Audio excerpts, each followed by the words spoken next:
Hello everybody and welcome to Copper Animates. Today I'm going to be talking to you about the time that I got stabbed.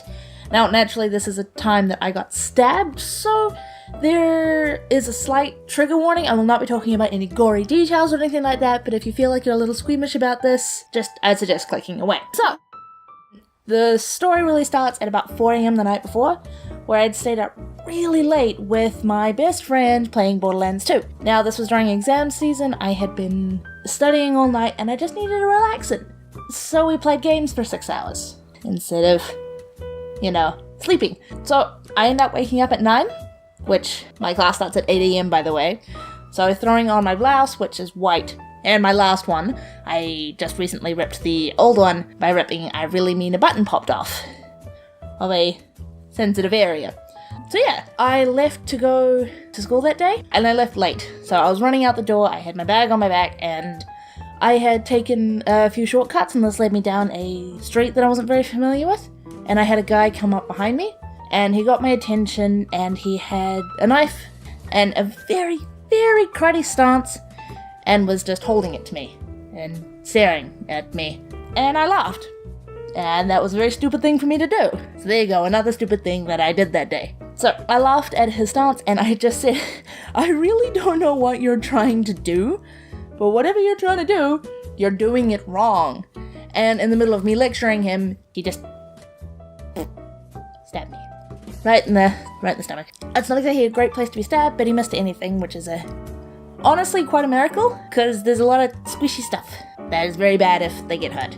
I placed my heel and I was slamming it down onto the chicken bones on his foot. Now the chicken bones, they're these little bones in between the tops of your toes and the rest of your foot.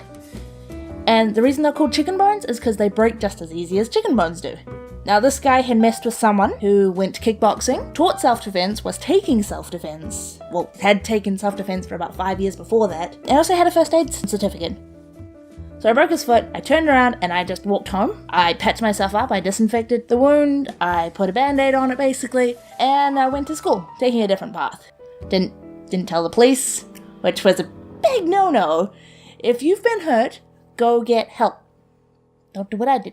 I went to school, I went through first period, second period, and third period. My friends all knew what happened, but I wouldn't let them tell anybody. Up until my friend told my favorite teacher in the world, we're gonna call him Mr. Robot, told him, and he made me call my mother. Now, my mother was out with my brother at the hospital that day, so yeah, that wasn't a fun phone call. So I went home, I missed the last period, which was math. Since I didn't attend that one class, I failed that exam.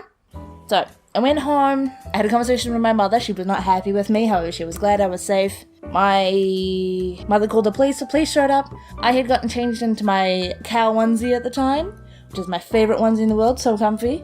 So the police was talking to a cow about how she kicked someone's ass and got stabbed. And the guy is now in jail, which could not be more happy about. So, in short, everyone, and I mean everyone, should take self-defense classes.